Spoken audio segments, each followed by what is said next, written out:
और मैं साफ मानता हूं, बांग्लादेश और भारत के बीच, न सिर्फ बांग्लादेश और भारत के बीच, 7 देशों में भी हमें टूरिज्म को बढ़ावा देना चाहिए। टूरिज्म को हमने बढ़ावा देना चाहिए। और tourism unites the world, terrorism divides the world.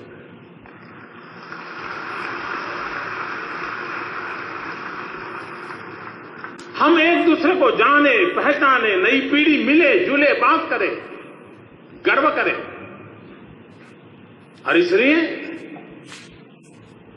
Terrorism के सामने लड़ने के लिए हमारा मेल जोल जितना बढ़ेगा, एक दूसरे को पहचानने का अवसर जितना मिलेगा, एक नई शक्ति उसका से उभर करके आती है। उस नई शक्ति को हमने आगे बढ़ाना है और देश दिशा में हमने प्रयास करना है। यूएन सिक्योरिटी काउंसिल में अभी भी हिंदुस्तान को जगह नहीं मिल रही है, परमानेंट मेंबरशिप नहीं मिल रही है। आप कल्पना कर सकते हैं, दुनिया की 1/6 पॉपुलेशन, हर 6ठा व्यक्ति हिंदुस्तानी है, लेकिन उसको दुनिया की शांति के संबंध में चर्चा करने के लिए हक नहीं है। कैसी सोच है? और वो देश, और मैं डंके की चोट पर दुनिया के सामने आंख से आंख मिला करके कह रहा हूं, वक्त बदल चुका है, समय से पहले चेत जान जाइए।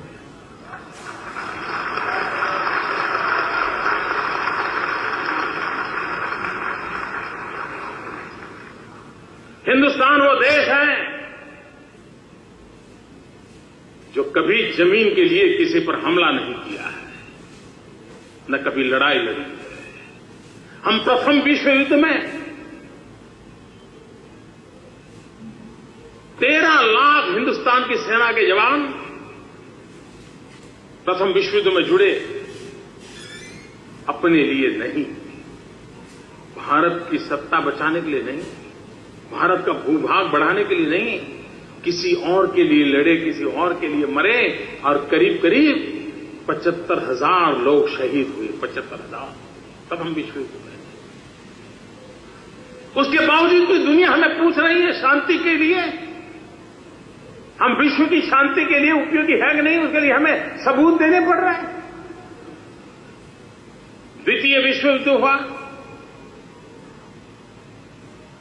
15 लाख से भी ज्यादा हिंदुस्तान की फौज किसी के लिए लड़ी, किसी के लिए मरी, किसी दुनिया के देश में जाकर करती।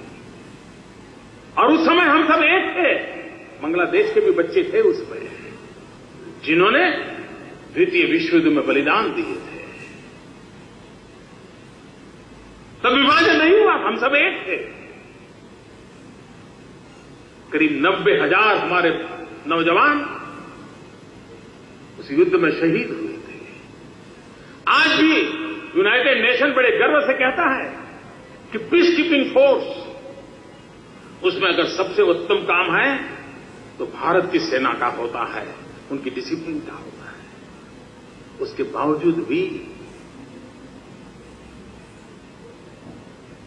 सिक्योरिटी के लिए, परमानेंट सीट के लिए भारत को तरसना पड़ रहा है। इतना ही नहीं, मैं दुनिया में क्या कभी कोई घटना मिल सकती है कि बांग्लादेश में जब मुक्ति योद्धा अपना रक्त बहा रहे थे, अपनी जवानी जान की बाजी मुक्त योद्धा लगा रहे थे, पता नहीं था कि कभी बांग्लादेश बनेगा, कभी सत्ता के सिंहासन पर जाने का अवसर मिलेगा। एक हमार सोनार बांग्ला का प्रेरणा थी, बंगबंधु का नेतृत्व था और हर बंगाली मरने के लिए तैयार हुआ। उन 71 के दिनों को याद करें, हमारी आने वाली पीढ़ी को बताएं कि हम ही तो वो लोग थे। वो एक एक मुक्ति योद्धा, आज यहां मुक्ति योद्धा यहां बैठे हैं, मैं उनको नमन करता हूं। और उनके साथ कंधे से कंधा मिला करके हिंदुस्तान की फौज ने अपना रक्त बहाया, और कोई कह नहीं सकता था कि ये रक्त मुक्ति योद्धा का है, कि रक्त भारत की सेना के जवान का है, कोई फर्क महसूस नहीं होता था। वो भावना का प्रबल उमंग था। और इतिहास देखिए, 90,000 जिन लोगों ने बांग्लादेश के नागरिकों पर जुल्म किया था, ऐसे 90,000 की सेना को आत्मसमर्पण के लिए भारत की सेना ने मजबूर किया था। आप कल्पना कर सकते हैं, जो पाकिस्तान आए दिन हिंदुस्तान को परेशान करता रहता है, नाको दम ला देता है, टेररिज्म को बढ़ावा की घटनाएं घटती रहती है, 90,000 सैन्य उसके कब्जे में था। अगर विकृत मानसिकता होती तो पता नहीं निर्णय क्या करता। आज एक हवाई जहाज को कोई हाईजैक कर जाए ना, तो 25, 50, 100 पैसेंजर के बदले में दुनिया भर की मांगे मनवा ले सकता है। भारत के पास 90,000 सैनिक पाकिस्तान के कब्जे में थे। लेकिन ये हिंदुस्तान का चरित्र देखिए, हिंदुस्तान की सेना का चरित्र देखिए। हमने बांग्लादेश के विकास की चिंता की, बांग्लादेश के स्वाभिमान की चिंता की, बांग्लादेश की धरती का उपयोग हमने पाकिस्तान पर गोलियां चलाने के लिए नहीं किया।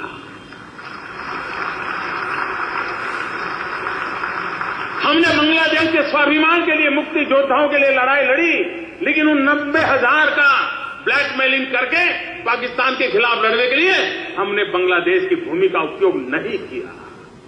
क्यों? हम चाहते थे कि बांग्लादेश बंगबंधु के नेतृत्व में आगे बढ़े, विकास की नई ऊंचाइयों को पार करे। ये हमारा सपना था और इसलिए हमने हमारे सपनों को चूर कर दिया, हमारी मुसीबतों को हमने दफना दिया और हमने 90,000 सैनिक वापस दे दिए। 90,000 सैनिक वापस देने की एकमात्र घटना की ताकत इतनी है कि पूरे विश्व ने भारत की शांति के प्रति प्रतिबद्धता कितनी है, विश्व शांति के लिए प्रतिबद्धता कितनी है, इसको नापने के लिए ये एक घटना काफी है। और भारत को परमानेंट मेंबरशिप के लिए रास्ते खुल जाने चाहिए।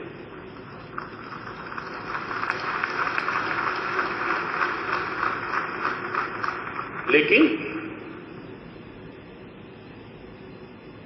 मुझे मालूम है, गरीब देशों को, डेवलपिंग कंट्रीज को, हम जैसे इस इलाके में दूर सुदूर पड़े हुए लोगों को मिल बैठ करके लड़ाइयां लड़नी पड़ेगी। विश्व के रंगमंच पर हम सबको एक ताकत बनकर के उभरना पड़ेगा। हमारी समस्याओं का समाधान करने के लिए हम अपने आप कंधे से कंधा मिला करके चल करके समस्याओं का समाधान कर सकते हैं। किसी की मदद से अगर 2 साल में हो सकता है, तो किसी की मदद के बिना 5 साल में भी तो होके रहेगा। हम झुकने वाले नहीं।